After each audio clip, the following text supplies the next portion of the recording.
Welcome back to the Dungeon Master's Block, the place where we come to talk about the Dungeon Master, the most important person in the game, the only person capable of playing God, killing characters, and lowering the egos of everyone else at the table. I'm one of your hosts, DM Neal, aka Joke Maniac. And I'm another host, Andrew, aka DM Andrew. Yes! And we are going to be talking about low fantasy gaming, and we have an amazing discussion that... Nope, I lost my train of thought because I was too excited about the content. It's a mind-blowing discussion from a real-life anthropologist who has all sorts of ideas on low fantasy and what it means. Yes. He will definitely have been the smartest person in the room. That's yeah, times 10. But before that, we have a couple of iTunes reviews to read. Our first review comes from Admiral Sheridan and is titled, A Solid Resource for Any System. The task of balancing the goals of entertaining, challenging, and interacting my players is daunting as a brand new GM. I'm currently running Star Trek Adventures, a 2D20 system from Modiphius. It is a new game with very little official resources compared to D&D systems.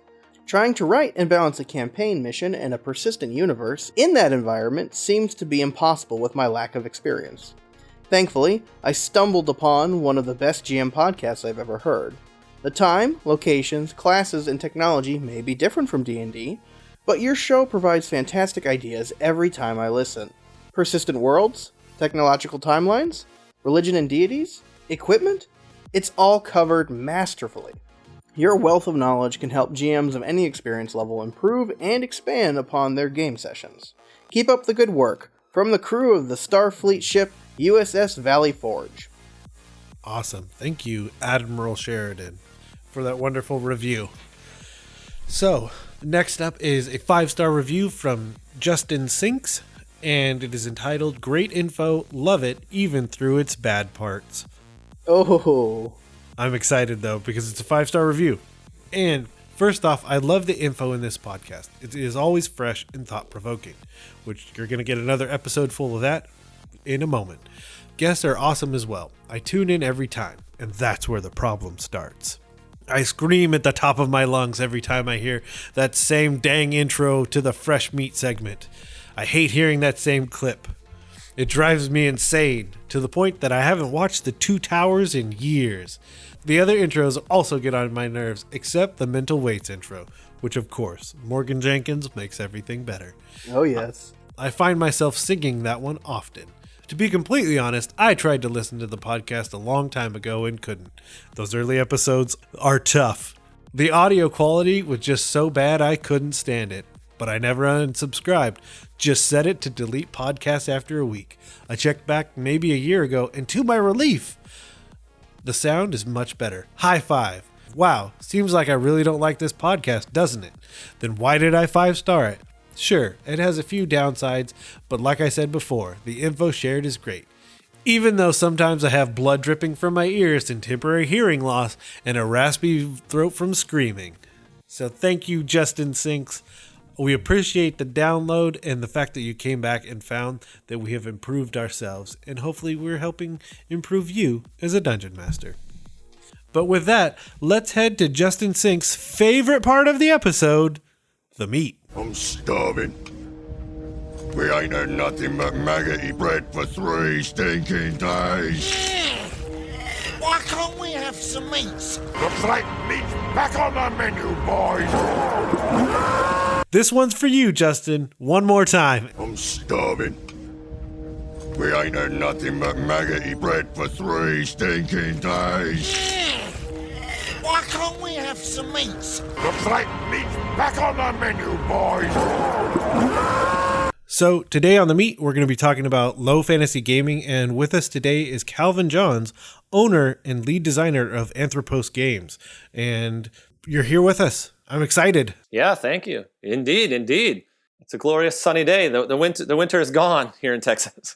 Yes, and I'm in California, so I didn't even have winter. Excellent. So we're going to ask you a few interview questions like we do with all of our guests. And the first one is very open-ended, and I'm ready for anything you have for us. But could you tell us a little bit about yourself? So I'm from Michigan. I started gaming in the 80s. It would have been, I think, maybe first and second edition Dungeons & Dragons. I played with my buddy Eric Frankhouse, who's now a big like Iron DM guy up at Gen Con, and he runs quite a few things actually. I'm up in Madison and is really big in the industry, and so he and I have been buddies since then. But yeah, it was back in the 80s or 90s. I have an advanced graduate degree now in anthropology. I'm sort of an academic then by day. I studied folklore. I've studied comparative religion. I've had to learn some old dead languages and read a lot of awesome histories and myths and things like that from around the world. Then most recently I did anthropology, and my dissertation was on public forms of play, large-scale play, like alternate reality games, even things like murder mystery dinners or conspiracy theories and hoaxes, right? Like how you sort of get a bunch of people sort of participating in this distributed world that pretty much like overlaps our world, but is a little different. And a lot of people do a lot of work in, why people disagree, why people live in such different worlds and fight all the time and can't understand each other. And my research was more on how we can really be living in worlds and getting along just fine, and then suddenly realize, oh no, we're in completely different worlds, right? Like you're talking to someone, everything sounds normal, and then all of a sudden like, well, until the lizard people take over. And you're like, wait, what? Like, and you had no idea you were talking to someone who believed the lizard people exist for, months or something, some friend you have, right? So I was kind of interested in that and looked at playing gaming. I started Anthropos Games then in 2008. I've been developing games my whole life and gaming, like I said, for 20 years by then. And I received just a random email from someone. And through the course of this email, I realized then who it was. But it was someone from like a church camp in like 1993 or something. And I had taken my Mead notebook of my homemade game to camp, and I was retranscribing it into a new fancy Mead notebook. And I gave the old version to this, this other kid at camp. And so then 15, 17 years later or something, this kid had found me on the internet, written me and said, hey man, have you published this game yet? I'm on level like 186, but we don't really know what else to do after this point. And I was like, what in the world? I said, no, I haven't published it. And so, we made a website. I got my, the guys I was gaming with together, and we started, just putting together really like all the stuff we've been doing for the last like 20 years or so. And yeah, that kind of got me here then. So after graduating with the dissertation, I have like a research job full time. And we've been doing Anthropos now since 2008 or 9, I think. That is amazing. All I heard was we're definitely having you back on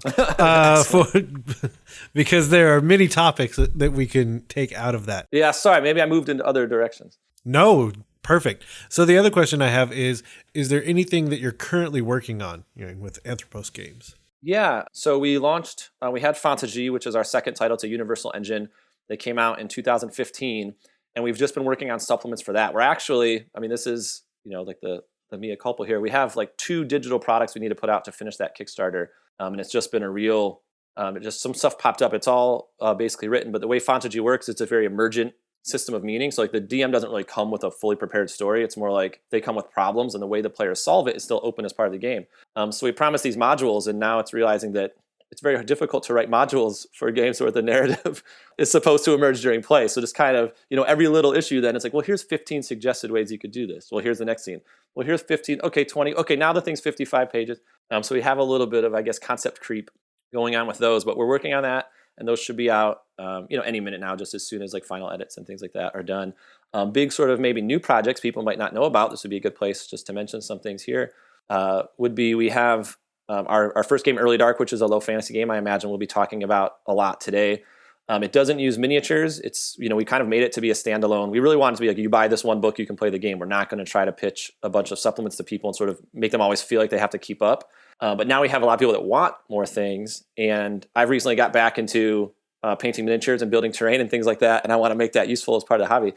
So we're going to have our Early Dark Tactics, which is going to be a miniature sort of friendly version of Early Dark, and it's really it'll play off of like the whole idea of Final Fantasy Tactics with like the grid combat, and we'll call it Early Dark Tactics, and it'll just have some alternative ways.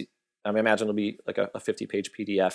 We're doing all the testing out. How do we handle our range system? We have a very dynamic range system, which again might come up a little bit later on. And so how do you figure that into a miniature sort of a miniature combat game? So that's sort of the big things coming up. All the Fantasy releases, we have a lot of decks and a lot of supplements for that have been sort of trickling out, and there'll be more to come. And then, our big revamp of Early Dark. Well, not revamp, but our next big supplement that'll kind of drive it into a different sort of gameplay feel. The surprise question is, if you could have a feat from the player's handbook, which would you choose and why? Oh, shoot. Well, again, got him. Yeah, my favorites are gonna be. I think my favorite was always the rope handling. Just from like ages and ages. But that's like those are additions gone now. Yeah, I don't know. Still useful. Well, we always sort of imagined, not just sort of like Wild West type things, but even the more like, I guess like parlor trick type stuff, or like the super knots, or these like magically untying. You could tie a knot that could be magically untied just by yanking on it correctly or something, right? As a skill. But yeah, shoot, I do not own, I will confess, I do not own the 5th edition Player's Handbook. So your surprise question was a gotcha in there. We do more story games and stuff over at Anthropos. No, I like it. It's always that questions like those always rack my brain of like, should I get something that's super practical or not? Like, well, and the thing about, we could even talk about that. That would probably be a topic for maybe another show that's not so much about genre as it is about mechanics. But yeah, even having things, when you have things that are super useful and things that aren't, there's lots of great conversations actually happening online now about game balance and stuff. And I think that's a really good one, right? Like if we're all here trying to balance fun, you can have those kinds of feats and those kinds of skills and things like that. So yeah, because they're fun. Yeah, they're fun to have. Awesome. With that, we're going to jump right into the topic of low fantasy games. But excellent. Before we get too deep into it, I want to kind of go around the table, starting with you, Calvin, and what is low fantasy gaming? I know there's probably a lot of definitions, but just to give us a framework to go off of, how would you describe low fantasy gaming? Yeah, okay, yeah. There probably are a bunch, and for me, how I define it, and this might, this is probably something to debate. I always say Magic is hard to use. It is not ubiquitous. I think there should be people that do not believe it even exists. For me, for something to be considered low fantasy, all of those magical elements need to be up for debate still. You can imagine entire cities that exist just like in like the natural world in a certain way, right? So magic will be hard to use. It can't be ubiquitous and everywhere. And I go humans, only humans, for my definitions of low fantasy. Only humans. We could argue then if something like Dark Crystal would fit or not. There are no humans in the Dark Crystal. We could maybe tango with how that would work. I think someone really could consider that low fantasy also. But the basic definition: humans, only humans. Magic must be hard, and it cannot be ubiquitous. Andrew. Yeah, I would say for me, low fantasy always translates to realism more than anything. And so it's kind of like in high fantasy, you got the guys who have the 100 hit points and they just get shot by 60 arrows and still be walking. Low fantasy is where the hero takes an arrow to the stomach and they're down for the count. And I would say for Magic in low fantasy is, I would say present but not powerful, and definitely not accessible by regular means. So low fantasy would be like, there might be magical items from like a long time ago from where magic was prevalent and real, but now it's kind of diminished. And I would say fantasy races are okay for low fantasy, at least from my opinion, as long as they're not magical in nature, So you have orcs or elves that maybe at one point they remembered magic existing, but now that's just kind of an ancestral thing and they've moved on.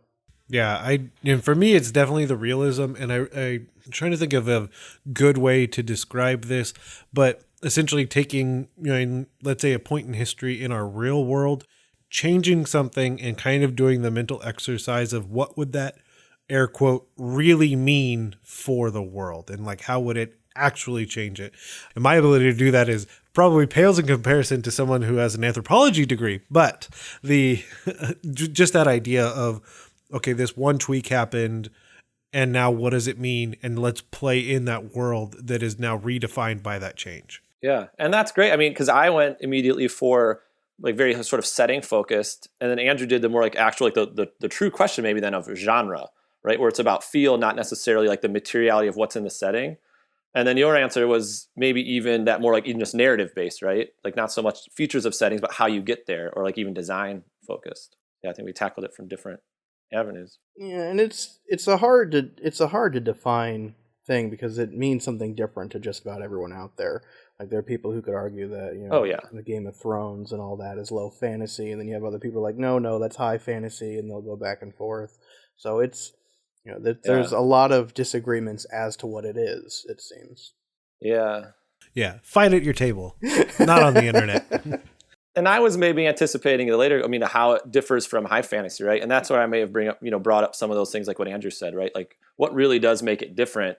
And there is that feeling of realism in the comparison, right? Like, yeah, if I get hit with an arrow, it's actually going to matter versus I'm at 72 instead of 80. Mm-hmm. Yeah.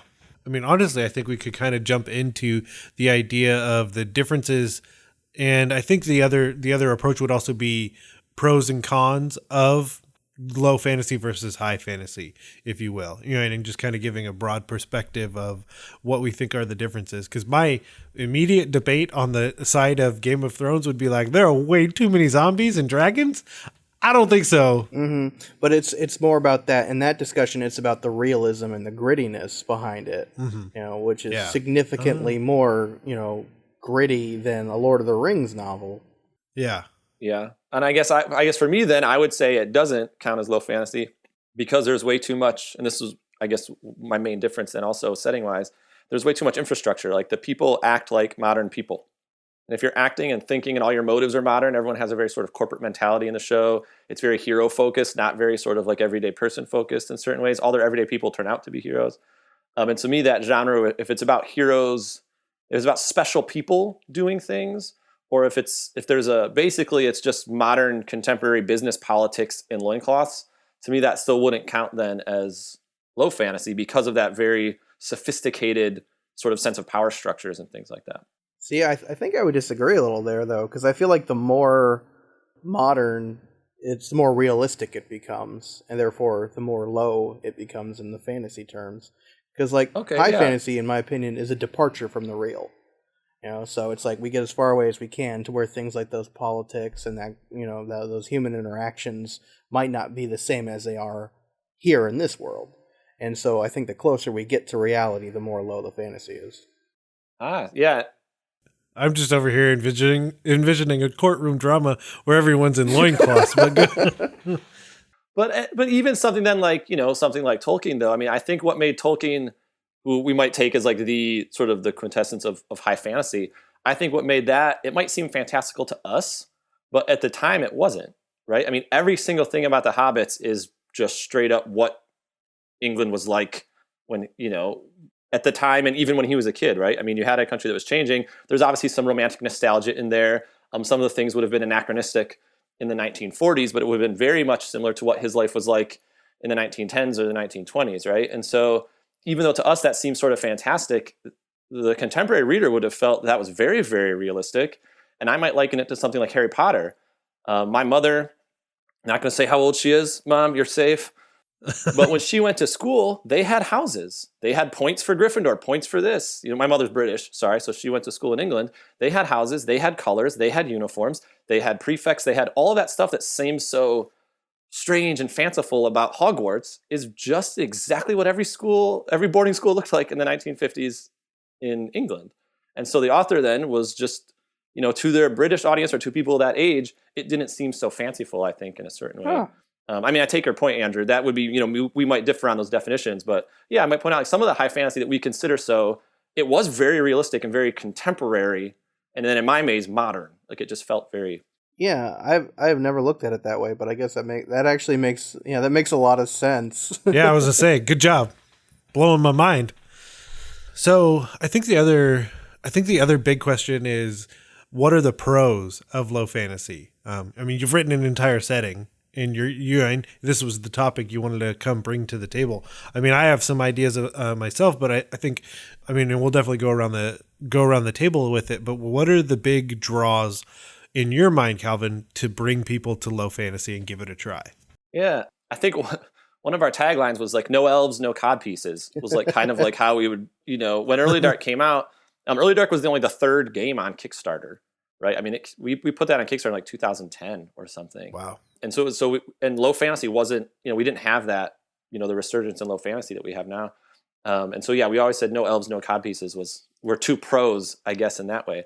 But really, I think the major pro for it, like any other genre, if you want to say the genres are equal, the pro is that it was different, right? It is something different. It offers a different style of gameplay, like what Andrew mentioned. Personally, if you wanted, I could give in like why I think like my personal pros just like stylistically. Oh, yeah. But I much prefer low fantasy to high fantasy. I won't play in a high fantasy game. If I can help it. Like if I have friends and they want to do a one-off, I'm fine with it. But like if we're going to do a long campaign, I wouldn't feel interested joining a high fantasy campaign. So for me, the pros are innumerable. I like the idea of having that realism, right? Having that darkness, having that grit. It's not necessarily more like mature or something, but it tries to take things a little more seriously, I guess. I would say one of the big pros of low fantasy then too is that idea of danger, which is really great that Andrew brought up also. You can set, I mean, the tone isn't sort of reinforced for you. I like low fantasy because I think it is so different from everyday life. In a high fantasy game, you could have a waistcoat. In a high fantasy game, if you make, a certain kind of joke about modern structures or politics or something, people will get it and they'll get it in the world. Whereas in a low fantasy game, like if you're playing in something like Sword and Sorcery, you have to sort of throw yourself in a different world where your character isn't you and your character is not going to sort of view the world the same way you do. And so for me, the role play on that is just maybe more exciting.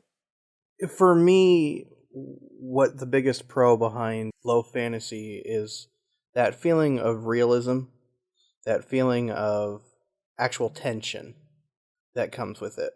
Because when you play a realistic game, there tends to be, higher stakes just because, I'm not going to be able to wade through all these guys and just take 1 billion damage and still be fine. There are consequences. And so to me, I tend to skew towards realistic games anyway. So I prefer the low fantasy over the high fantasy if it's, built primarily around the idea that you are mortal, you are flesh and bone, and, if you get stabbed a couple times, you're out. I think that's it. So if you're looking for games where it's tense, I ran a low fantasy game where that picture of mortality was very much so on the table, and combat was never the first option for the players because they knew they had, 7 hit points or whatever before they were out, and fights were intense. And so they came up with creative solutions. They never bit off more than they can chew, and it really just kind of added this gravitas to the fight scenes, which just made it for such a better game than just like, oh, look, there's a bunch of orcs, let's go kill them, it's easy. Yeah, and for me, one of the big draws is the potential that it has to reset kind of the sensibilities of your play group. And kind of what I mean by that is that my biggest amount of time playing was definitely in the 3.5 days. Eventually 5e might outweigh that. But with that being so long in the tooth, and I mean, we can just take my current play group as an example. Like, they're called the Zoo for all the right reasons. I have someone who's essentially a Tengu or like an Aarakocra. Actually, I have 2 bird people. I have 2 bird people, a cat person, and all of that. I think looking at low fantasy is the potential to reset, and like you said, the serious tone, because we're humans fighting for our lives or our mission. And like, that is the crux of the game, is that those are the things that we need to do and accomplish, and setting that narrative, resetting that narrative tone in a lot of ways. And then, potentially being able to take that reset back into high fantasy games and still hold true to that narrative idea of like that gravitas and how important things are, and not laughing at how silly the whole group looks. Yeah. I would also add too, another pro to the low fantasy is that you avoid oversaturation of magical stuff. So if you do throw a magical artifact or item to the players, that's a huge deal. Like, that really, really matters, because you don't just go to, Jordan's magic shop and buy a bunch of magical stuff. Like, in that game, it's this real sense of like discovery. Like, wow, we got something that, 99% of the world doesn't even know about. That's something really special. Yeah, and I think you both brought up really interesting things about the survivability and then that scarcity. And I think if we were going to, again, I was kind of maybe saving this for later in the conversation, but yeah, that idea of survival matters. Whereas in a high fantasy game, I mean, you can count your rations and you can measure how many inches of rope you have, and that's cool. But surviving even against nature would be something that I think should be a part of most low fantasy games, right? Even if there's no magic wizard to fight, it could be a famine. It could be, just hunting. Even like the week's hunt or something could even be considered important enough, sort of like to get your food. And that idea of scarcity, yeah, totally. Yeah, I mean, that idea almost made me think of like making or looking at a low fantasy campaign as like this kicking it old school, the Oregon Trail. An old game on the computer. Like, the importance of such very small things, but it's like, we will literally live and die if I can't shoot another buffalo. And just that idea of like, even that is important. Like, that is extremely important. And you could involve your entire group in the ability to catch the food that will help you survive, to continue your quest and continue surviving. Yeah, and then you can throw in things like disease and illness, which are far more, terrifying in a game where you don't have access to basic healing spells that could just quickly make it all go away. So suddenly, someone catching an illness, that's like a huge problem. Yeah. I like that because there's no quick fix, I guess. And that goes back to my idea of if magic can just like, oh, I tore my dress, but I can like magic it up. Or like, oh, I have like, it's like very Star Trek then for me. High fantasy sort of feels like Star Trek, right? If we're thinking more than an Andrew's sense of genre, not setting. If you can just be like, I fixed everything. Well, then if magic just erases difficulty and erases the problems, yeah, it doesn't have that sort of sense of consequences, I think. That's a good point. We kind of started hinting towards it, so I was kind of thinking about going into some hooks, but are there any other topics, Calvin, that you wanted to bring up before we kind of get into that? Something kind of that Andrew just said that I would have talked about sort of that difference, right? Every magic item should have its own name and like its own provenance or something, right? There's not going to be like longsword +2. Yeah. Like it should have a name and it will have a history and you might have to know parts of that history to use it, right? Everything's unique, I guess. And like in Early Dark, we don't even have like ogres, right? We have every monster that would be sort of classic. An ogre is more like a category of monster, and you would make them independently, right? Each animal is its own species. Like back in, mythological times, we had we had centaurs as a thing that Greece would talk about, right? These are people, like human torsos, and they're like a race of things. But the Minotaur was a singular thing. There was no race of Minotaurs, right? It was created by a particular tragic situation. It was thrown in the middle of a maze and it was used to protect that maze, right? It was one thing. And so, we kind of now just use Minotaurs as races and things like that in a lot of games, and that's fine. What we tried, I think in a low fantasy game, your monsters shouldn't be as much like centaurs as they should be like Minotaurs, right? Like your monster should be like the troll of yada, yada, yada, and it's like that particular thing, and that's what they call it. Like the goblin over here, maybe technically it's not a goblin. Goblin's what they call monstrous little things. And maybe you get there and you're like, oh, according to my manual, it's actually a troll or something, right? But like every magical thing, every artifact, every strange thing should kind of be treated as strange, right? Once it becomes just sort of absorbed into the culture, then it's no longer that low fantasy definition. Then it's no longer strange anymore. No, you make a really great point. So instead of people being like, oh yeah, there's just a bunch of goblins, it's just they are one singular creature out there they would call the goblin. Yeah, that would definitely make the setting a lot more unique and also create more of a sense of wonder, kind of bring that fantasy back into it, because like, oh wow, what is this thing? Yeah. You could use a bestiary or like the monster manual, and you could take out a troll. You could have a goblin. You could have any of these random things, but the people in that town might just call it a goblin or an ogre because that's what their people call monsters, right? And your players wouldn't have a different way of explaining it. Well, and I really like the idea of it's kind of going back to, and I think it was you, Calvin, that had mentioned it, where the idea of magic, there are people that can choose, because of the lack of interaction with it, choose not to believe it.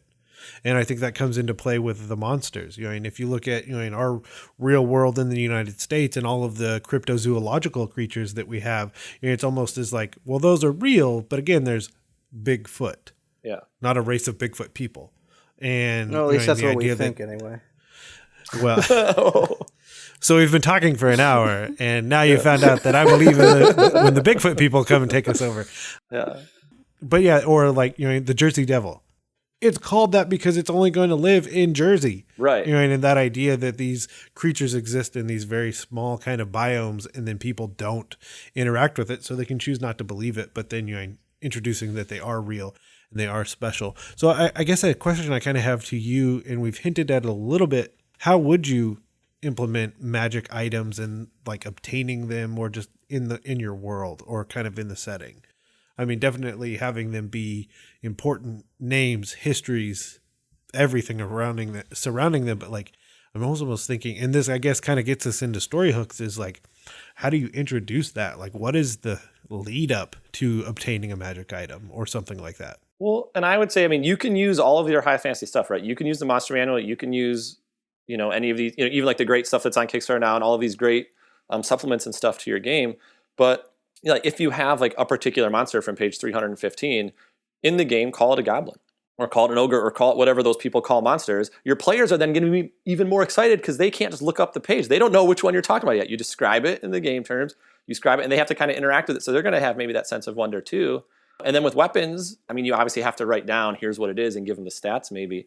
But like, in Early Dark, for example, all of the stats kind of come from more names. You're just like tacking on more names. So if they have an item that has a certain name and a certain ability, they need to learn the other names of it, right? Like maybe this sword is also this other one. You've heard 2 stories. Oh my gosh, what if what if Glamdring and Excalibur are the same sword, right? And once you figure that out, now this, it has like both powers to it or something. So you really try to like uncover names, right? And like when Conan, in the film, right, you have Arnold fall into that, that crypt, and he finds that Atlantean king's sword. Like, hopefully that was like a broadsword +4 or something like that, or +2. But, in the true game, he might just write down Atlantean sword, right? You don't have to write, even as a game master, you can translate that for your players, right? Even if you're playing in like maybe a high fantasy friendly system like D&D, you can say, yeah, you have the Atlantean king sword. Don't write down whatever +4, just give them the stats, +4 to damage, +4. Man, that's a super cool idea for magic items that I think transfers across any system. Learning the history to obtain more power through it. Mm-hmm. Because that's a very, and a common thing, even in high fantasy, is like, cool, I got this +1, +2. It's really cool. But then I found a +3. Yeah. So now I don't, now it's in the trash.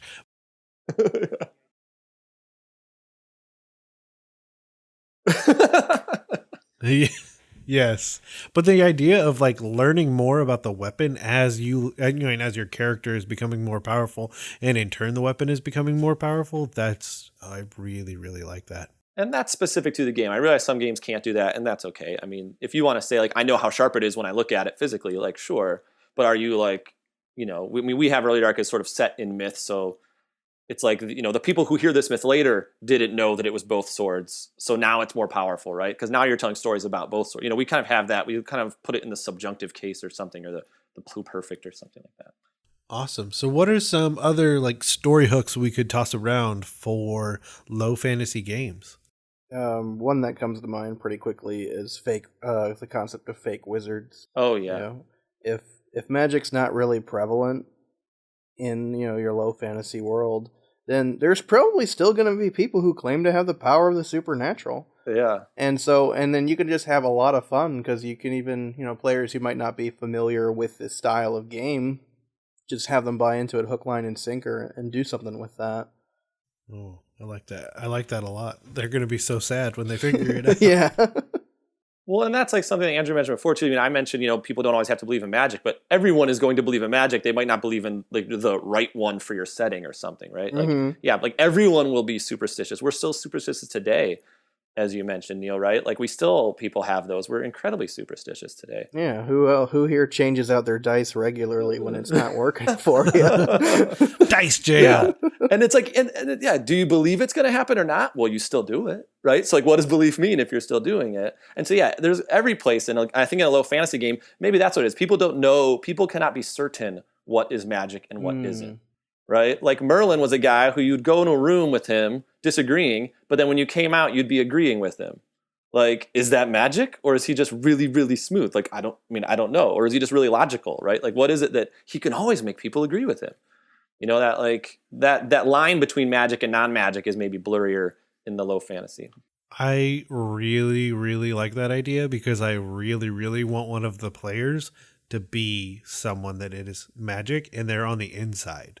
Like you bring them in and let them know that it's not real, and they're essentially just a very competent illusionist with sleight of hand and things like that. But then like everyone believes it. Oh, that'd be so much fun. And then you're going to eventually find out that it's all not real. And maybe I'm thinking of now too, even just, kind of like our 3 different definitions when we first started, right? Mine was more just sort of setting based, and Andrew had that more genre thing. Something like the movie Willow, I guess I would consider low fantasy, even though it does have the buttons and the waistcoats, and that maybe sort of, like idyllic, what we might say like medieval or Renaissance style garb. I still would consider that low fantasy, maybe because of that blur, right? And because of the fact that it's just, does Willow, when he does his disappearing pig trick, like, is he magic, is he not, right? And he's got a couple of these acorns, but like the magic is more of this, sort of background thing in that film. Willow! That's all. Anytime I hear that movie, that's all I can think of. The other one that I thought of, we kind of already brought it up. What if, the players were the ones who sought out to figure out which of these like cryptozoological creatures were real? You know, and so then there's this giant trek to go find the troll of the mountains, find out if it's real, and if it is real, what do they do? Like, do they even choose to attack it or not? And then like all of the things surrounding, like, okay, we are going to choose it to attack it. What of the myths are true? What is false? You know, we can't just, you know, Andrew, kind of like you had said, like, we can't just blindly rush into this thing. We're probably all just going to die if we do. Yeah. And like the hooks for me, then one of the big things I could have mentioned earlier, maybe for me, low fantasy then doesn't have capitalism, I guess, generally. Like, you don't have shops. Like Andrew said, you don't walk into a store and order 5 of these and 3 of those, right? And so the idea that social ties are more important than money, I guess for me is a really big part. They have markets. People have had markets for thousands and thousands of years, but it's not the whole thing where there's like shops that you walk into and you have the professional person whose job it is to like have the cash register. You don't walk around a store, pick out the 5 swords, the shield, and everything you want, and then go up to a register and pay for it. And I think people really bring that into their high fantasy games in ways. And it's cool in a low fantasy game to role play how social ties are more important than money, right? If you show up with a bunch of coins from a different country, those people are like, we don't take those. Those will not help us, right?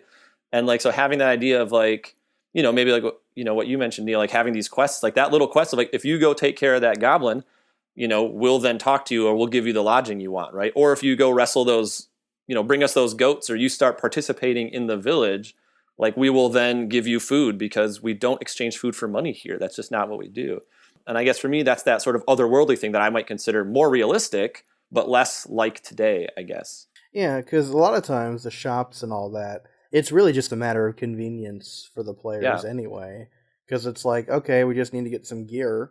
But if we're playing a game where survival matters, then, you know, getting food is still always going to be a big deal. You know, having lodging rather than risking being out in the wilderness in the nighttime, that's still more important than, you know, what a high fantasy player would be focusing on at the time. And I don't think that needs to happen in the structure of the game mechanics, right? Like all the stuff that, Andrew may disagree, but I think a lot of the stuff we're saying, you can do that as a GM. You don't need to have a system like Fatal or a system like, you know, some of these other sort of like famous, rugged, like low fantasy games or something that make you count how many ounces of, or how many, you know, how much carbs versus how much protein versus, you know, you've eaten every day. Are there really settings that are that detailed? No, I mean, yeah. I mean, not amazing. That detailed. I was being, that was a caricature. Sorry, I would play that system. That's just the kind of bookkeeping I want. Yeah. But you know, the system doesn't need to have that kind of granularity for the GM to still count it, right? Like, oh, you want your full rest for the night? You know, maybe your system has a full rest or a half rest. Oh, if you want your full rest, you're going to have to go out there and do some work first. So no, you can't make your other rolls. No, you can't do this. No, you can't memorize your spells, bro, because you got to be working. So no, you don't get your spells, but you do get food, you know? And kind of play that, like make the players have to be concerned about those things without necessarily making your system have to have those rules. And then part of it too is really role playing on that end too. Like, you know, hey, are we all going to role play and say, hey, we're actually going to be real people who are concerned with real things, or are we just going to, you know? Right. Yeah. And I think that, I mean, even now if I'm looking at, you know, like my sort of like notes and what I want to talk about with hooks, the big thing was, social ties being more important than money, problems that Magic can't solve, right? Where you can't be like, you know, there's no Google back then, right? You can't just like, and people don't know stuff. Like I remember there's this, it's probably not real, but the story of Paul McCartney, you know, and all of his musical genius couldn't figure out a B7th chord as a young teenager in England, had to take a bus like an hour to get to another town to find this guy that could show him the appropriate way to play a B7th chord. Because, you know, with his limited musical theory knowledge, he couldn't figure it out, right? And so even having that, like having social ties more important than money, having problems that there is no way Magic could possibly solve, and then having survival matter, I think are 3 just sort of things to worry about that kind of give unlimited hooks. Yeah. So the one I was thinking is the other thing is, in a less tame world, nature is terrifying. Like that's another conceit of low fantasy, I think, is like, we have to remember how scary nature is. Just animals, if angry, will kill us. Like, you know, there's a lot of animals that are like 4 times our size and power and everything. And with the lack of technology and structure of our world, they will just kill us. Like, you know, tigers and bears are the first I think of if you implement the idea of for some reason they're diseased, or maybe they ate a plant and now, I mean, honestly, the tiger and bear are just tripping out, and they're, instead of hunting for food, they're just hunting and killing everything in their way. And now the players are tasked with solving that problem for those people. And again, getting that social capital essentially as a resource for them so that they can continue to live the life that they want. And one of the things we really do, like in Early Dark particularly, is, that blend. I mean, that's entirely true, right? This idea that nature can be dangerous, but then also this idea that, for thousands of years, people, we didn't die out because of tigers and bears though, too, right? And there is a lot of sort of like romanticization of primitive peoples and all their struggles. I mean, you can look at hunter-gatherer societies, they have to hunt once every 2 weeks and they have to gather for like an hour a day. Like those people weren't starving at all, right? It was a very successful subsistence strategy that kept everyone healthy and fed. It just didn't sustain certain kinds of infrastructure and certain population densities, right? It's not that, every village is on the brink of starvation. As long as they don't have an advancing horde on them, they're probably fine. That's why there's 200 families living here, right? They have farmland, they have this. And trying to really highlight those issues that, for me, low fantasy, without having, I mean, I've said it before, but infrastructure, right? If you don't have, like, you might have a perfectly fine village. A tiger, if you wear a mask on the back of your head, no tiger will ever attack you, because tigers are, have evolved to attack the back of something and bite its neck. You wear a mask, I mean, in India, right? Farmers, they wear a mask on the back of their head. The tiger just gets freaked out trying to get behind you all the time. It's like, this guy keeps looking at me. I can't, he keeps looking at me, right? So there's things, there's ways that we humans are brilliant enough to get around that. But then something just like traveling down a road for 4 hours was what was freakishly dangerous, because you have brigands, you have, there was no, I think someone mentioned, I forget who, right? There was no, it wasn't tame, right? The space between towns weren't tame. Mm-hmm. Whereas now in the modern world, you have like roads, you have everything has been tamed but the wilderness. Whereas in low fantasy, there's wilderness between every single village, right? There's a little bit of wilderness everywhere. And trying to just highlight that, I think, has always been one of our stuff, right? I mean, as an anthropologist then too, to kind of be accurate, like we as humans, we're awesome. Like we have natural weapons. We can run down a deer, right? Humans are fantastic endurance runners. Like if you can find it, you can run down a deer. We're great resilient beings, but but there are sort of cool issues historically that, were dangerous that you can highlight, right? Like just plain traveling was hard, right? I also know that people in Africa have implemented the use of lights that go around and turn on occasionally, and it scares lions away because the lions assume that there are people there because there are lights there. Oh, yeah. And it like protects the herd. Essentially, around the fence, lights show up. Genius. Genius. Right. Yeah. So humans and that's the thing. There are so many of those, I think some of these games, the ones I mentioned before, the low fantasy games, they really try to, by making something so brutal and like, humans pre-civilization. Well, we've always had to call us human is to say we have societies, right? And like certain things were hard, certain things weren't, right? And there's like, oh, it was brutal. Everyone was murdering everyone. No, they weren't. Murdering is stupid. Humans figured out very early on to get people to stop murdering people, right? It wasn't just like murder rampant capital of the world. It was that when you traveled, if someone killed you on the road, we didn't have forensics to find out who did it. Like that's true. But in a village of 400 people, if some guy murdered someone, that guy's going down, like it wasn't like it was just lawless everywhere, right? I think we sort of romanticize, the Wild West. Like everyone didn't walk around with guns in the Wild West. Everyone didn't just shoot people in the Wild West. Like humans are, we organize societies really well. And trying to highlight that, for me then, our games are always a little bit progressive. They're always, they have some conceits to them of like ways to play and ways to role play different people. But we don't want to highlight sort of like the crazy humans on the brink of dying because humans don't make it. We want to highlight that, like what was different, what is weird about these worlds, and really, try to focus on, even just interesting ways, like the problems humans can get into. Awesome. But again, academic conceit, I fully admit. I don't know. All that stuff you're saying is kind of like mind blowing to me. So it's amazing. It's super good. So anything from anyone before we kind of close it up? I have something.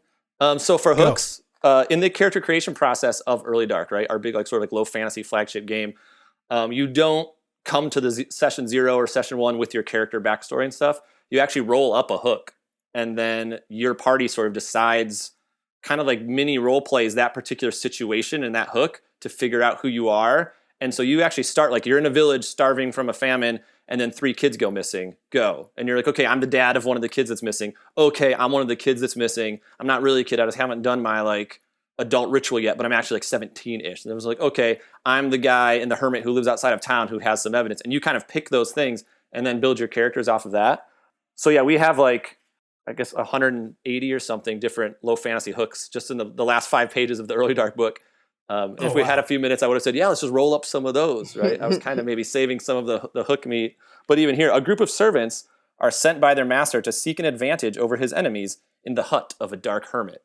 And you just kind of pick who you want to be in that. And in you deciding who your character is, you build out all that drama. Like you build out how big the city is, who's that, like where's here. And the hook kind of then emerges from, who you want to be in that situation. I also love that it's kind of a communal hook. Yeah.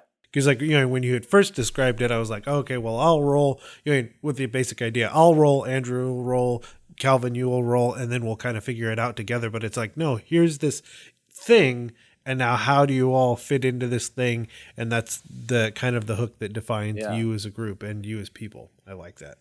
So the other and most important question I have for you is, where can people go to find all of your stuff on the internet?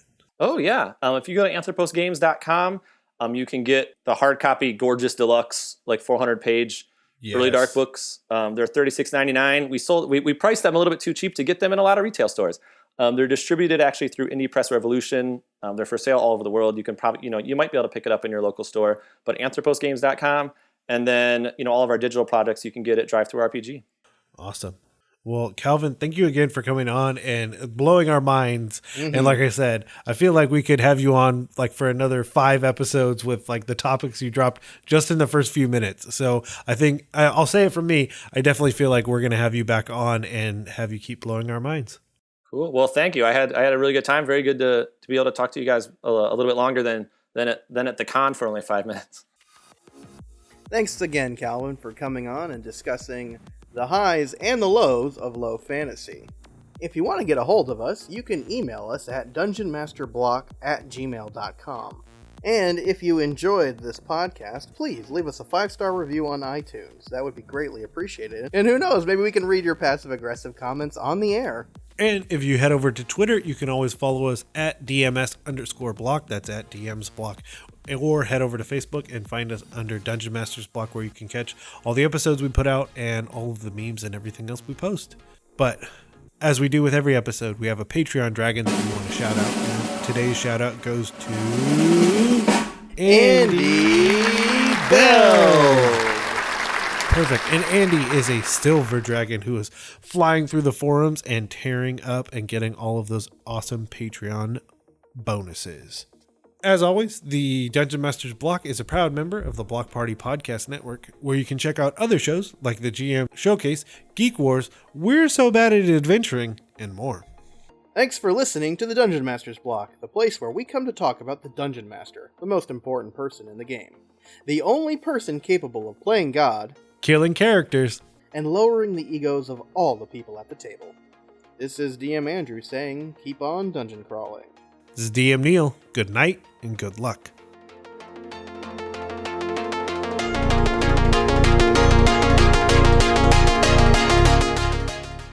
But before we do that, we have a couple of iTunes reviews that we want to read out loud. Man, I'm losing my train of thought. I'm thinking too much about what we all just talked about.